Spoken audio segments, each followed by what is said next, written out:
Okay, let's do the news roundup. Again, I'm sorry I didn't do it yesterday. I was just not in the place where I could dedicate 2 hours to doing this. So here we go.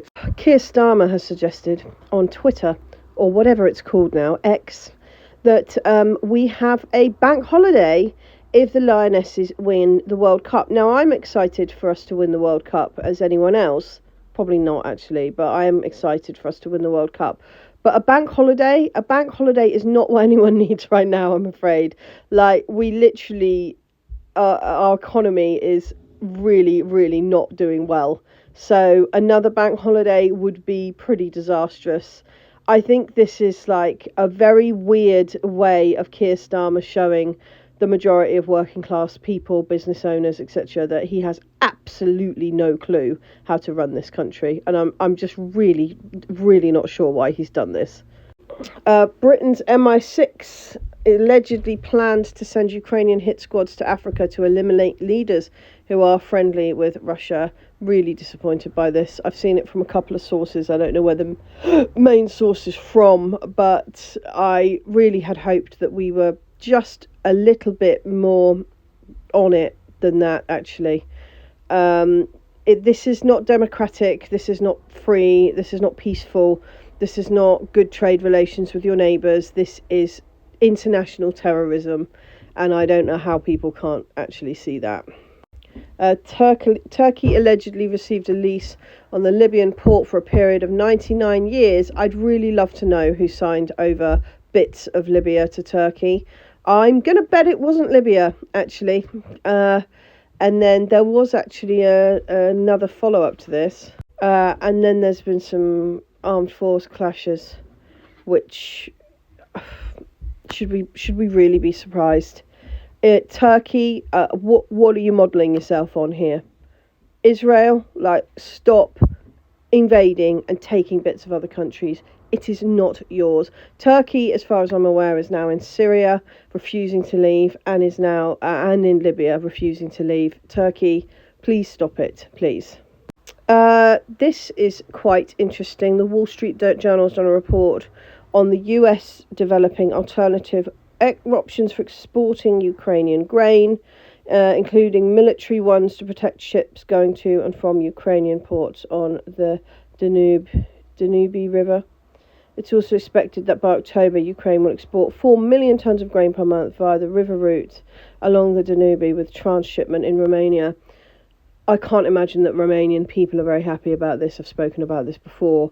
This river has a very long history of being involved in supplementation of Nazism to attack the Soviet Union, and it did not go well for Romania at all. So I imagine the people of Romania are very angry about this. There was also some petitions towards the EU about the length, the deepening and the widening of the river that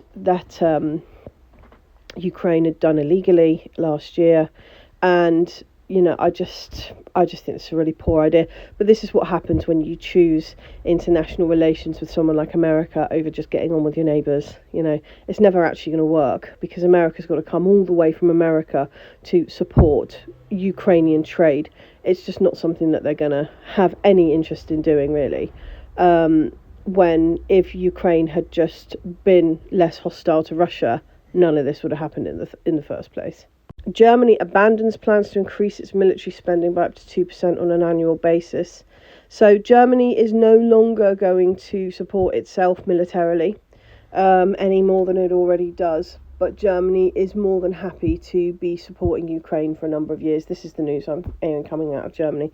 On the subject of Germany, 50,000 companies have closed due to insufficient funds in the first half of 2023.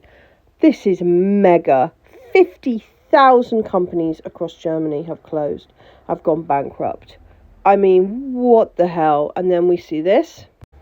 Far-right rallies more than triple in early 2023. Hardly surprising. As far as I'm aware, these are AfD rallies. There's nothing far-right about them. They're just not enamoured with WEF EU policies and want to carve it their own way, with actually, the awareness that they require Russian support for Germany to function as well as it has been for the last 75 years, which I think is fairly reasonable given the support that Russia has given to Germany, and which it's now kind of kicked to the curb. And the government's response is to legalise cannabis.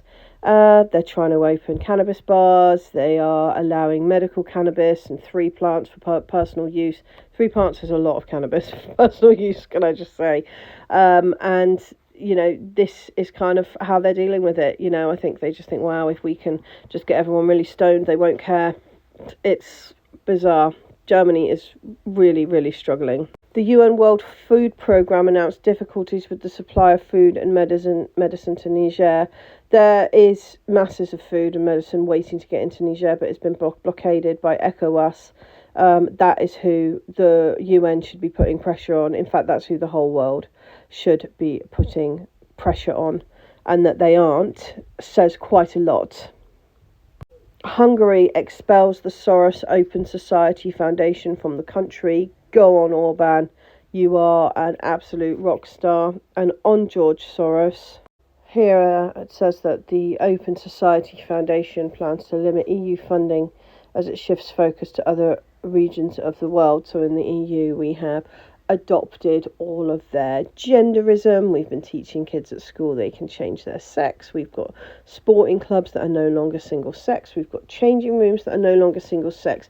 Councils have been pressured to put gender neutral toilets up instead of sex segregated ones, etc, etc, etc, and they're removing funding anyway. So I think this just shows this has always been about capitulation and nothing to do with any sort of human rights. This has been about kind of shaming people into following a doctrine that everyone knows is harmful and wrong, and doing so that they can prove that they can make normal people capitulate to their demands. And I've seen a couple of things here. They are looking at China and that they are looking at Africa for their work. I would think that the very best thing to do would be to put them all in jail and throw away the key, to be quite honest. You could even use their own money to buy the jail. That would be nice. Mali's Minister of Defence and Veteran is speaking during the African and Middle East preliminary session at the 11th Moscow Conference on International Security. It's very interesting to see some of the statements coming out of this conference, because they are all about peace. There's none of this Biden and Duda screaming about war in front of landmarks in Warsaw. There's none of that sort of stuff. It's always about peace, and we will see a couple of those different statements in the next sort of half an hour as I do this news roundup.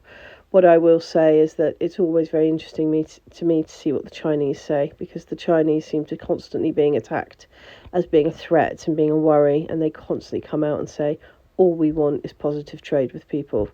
When people tell you who they are, listen. Moscow is negotiating the establishment of a Russian house in Algeria, and this is following the signing of a declaration on deepening the strategic partnership between Russia and Algeria in June. I think that will be very important for Niger, to be honest. If Algeria is pro-Russian, Niger will be far, far safer than it is. And I think that, again, this pipeline that they've been trying to build, again, it all comes back to the energy companies, doesn't it? Through Africa, will also run through Algeria. And I think that might put a bit of a spanner in the works, to be honest. African countries are interested in Russian drones and electronic warfare systems like the Sickle, which I mentioned a month ago, which is a air defence system designed for drones. I am not surprised. If I was defending a country, I would be seeing the Ukraine war as some sort of large-scale showcase of what different military systems can do, and the Russians are coming out vastly on top. Let's face it. BRICS summit to address South Africa's energy security challenges. Good. They need better nuclear energy. There should not be any energy problems in the whole of Africa as far as I'm concerned. That's the end of part 1. Please tune in for part 2.